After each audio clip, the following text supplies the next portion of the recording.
नमस्कार. अंकिताज रेसिपी मराठी या चॅनलवरती आपल्या अगदी मनापासून स्वागत आहे. तर मंडळी, आज इथे आपण बनवणार आहोत एकदम खुसखुशीत आणि भन्नाट पद्धतीचा उपवासाचा साबुदाणाच्या मिरची भज्जी रेसिपी आपण इथे बनवणार आहोत. साबुदाणाचा मिरची भज्जी, तुम्ही हे नावच नवीन ऐकत असाल.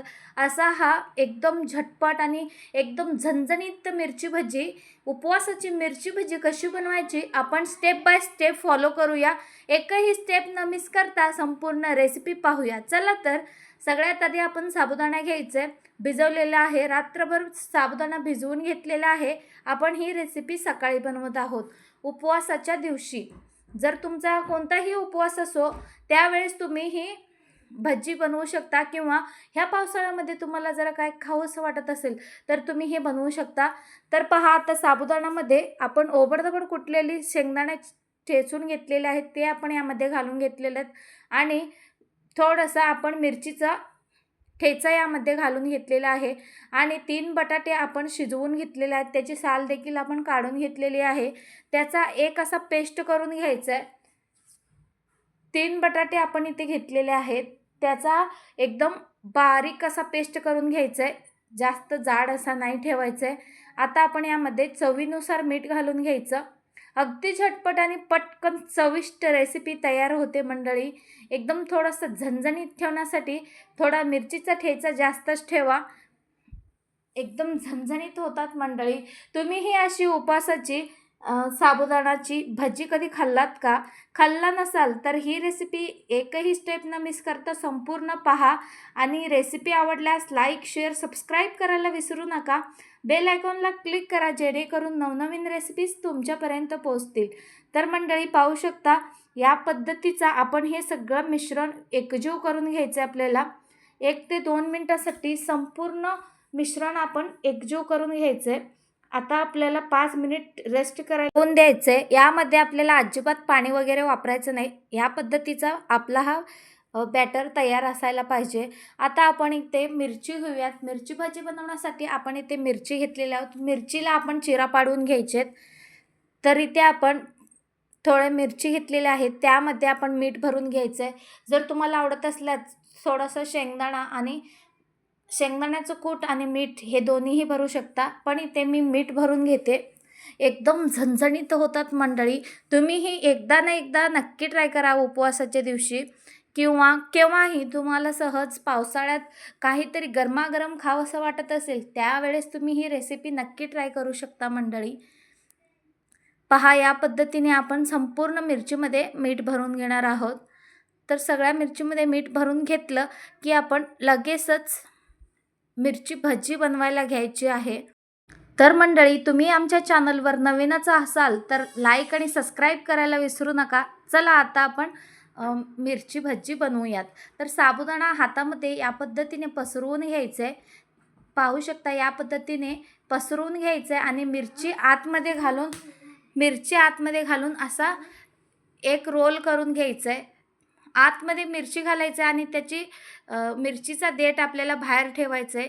या पद्धतीने आपण व्यवस्थित मिक्स करून घ्यायचं आहे आणि या पद्धतीने स्टफिंग करून घ्यायचं आहे त्याला आतमध्ये व्यवस्थित. आणि त्याची देठ बाहेर ठेवायची आहे. आपल्याला खाताना एकदम स्टायलिश आणि एकदम जबरदस्त, दिसायलाही सुंदर वाटतात. तर पहा, या पद्धतीने आपण व्यवस्थित मंडळी पाहू शकता. या पद्धतीने आपण सगळे मिरची याच पद्धतीने भरून घ्यायचं आहे. आत मिरची घालायची आणि हातामध्ये एकदम असा पसरट करून घ्यायचं आहे आणि मिरचीमध्ये ठेवून असा रोल करून घ्यायचा आपल्याला. तुम्ही ते पाहू शकता. या पद्धतीने फक्त मिरचीचा देठ दिसायला पाहिजे आणि संपूर्ण मिरची आतमध्ये जायला पाहिजे. या पद्धतीने सगळ्या मिरचीचं आपण अशी तयार करून घ्यायचे. तर पाहू शकता, या पद्धतीने आपण तयार करून घेतलेले आहोत. आता देठाला पकडून तेलामध्ये तळून घ्यायचं आहे. तर इथे आपण तेल ठेवलेलं आहे ऑलरेडी, गरम करून घ्यायचं आहे. तेल छान कडक गरम झाला की त्यामध्ये आपण ही मिरचीची भजी तळायला घ्यायची. पाहू शकता, एकदम जबरदस्त लागतात मंडळी. तुम्हीही एकदा ना एकदा नक्की ट्राय करायला पाहिजे. एकदम भन्नाट लागतात. सगळ्या मिरची यामध्ये सोडून घ्यायच्या. व्यवस्थित तळून घ्यायची आपल्याला भजी. एकदम खुसखुशीत आणि एकदम जबरदस्त लागतात. तुम्ही हे असा मिरचीचा भजी खाल्लात तर तुम्ही कधी अ, दुसरी दुसरी कोणती रेसिपी करणार नाही. फक्त उपवासाला तुम्ही हाच रेसिपी करणार. जसे तुम्ही बनवता उपवासाचे वडे, त्यापेक्षा ही एकदम सोपा आणि एकदम झणझणीत आहे मंडळी. ही रेसिपी अगदी सहज बनवू शकतो. दोन्हीही साईडनी आपण तळून घ्यायचं व्यवस्थित. गोल्डन ब्राऊन होईपर्यंत आपण याला तळून घेणार आहोत. तर पाहू शकता या पद्धतीने फ्राय झालेले आहेत. एकदम कुरकुरीत होतात. कुरकुरीत आणि जबरदस्त लागतात. आता आपले जे आहेत मिरची पकोडे तळलेले आहेत. आता आपण काढून घेऊयात. आता गरमागरम आपण काढून घ्यायचं. याला तुम्ही दहीसोबत किंवा चटणीसोबत सर्व करू शकता. पाहू शकता मंडळी एकदम भन्नाट असा झालेला आहे. याचा कलरसुद्धा पाहू शकता एकदम अप्रतिम झालेला आहे. जर तुम्हाला वडे आतून मऊ असतात, बाहेरून कुरकुरीत असतात, पण ह्याचं असं नसतं.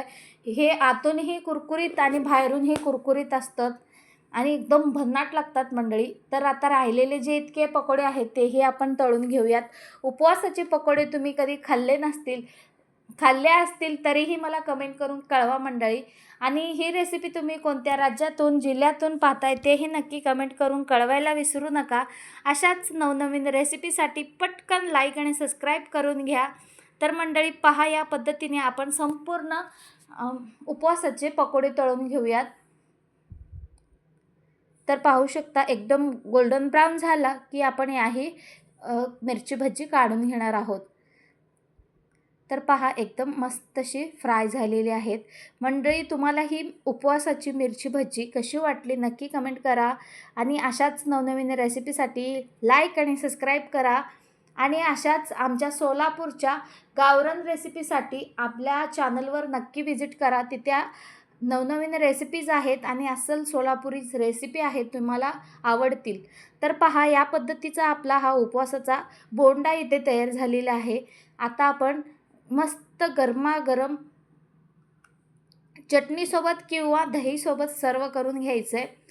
तर मंडळी तुम्हाला ही रेसिपी कशी वाटली नक्कीच कळवा. आणि तुम्ही याआधी कधी खाल्ली आहेत का अशी मिरचीचे पकोडे किंवा मिरचीची उपवासाची भजी तुम्ही खाल्ले असेल तर तेही नक्की कमेंट करून कळवा मंडळी. तर पाहू शकता एकदम भन्नाट आणि अतिशय सुंदर दिसत आहेत. गरमागरम दहीसोबत हे तुम्ही उपवासाला केलात तर अप्रतिम.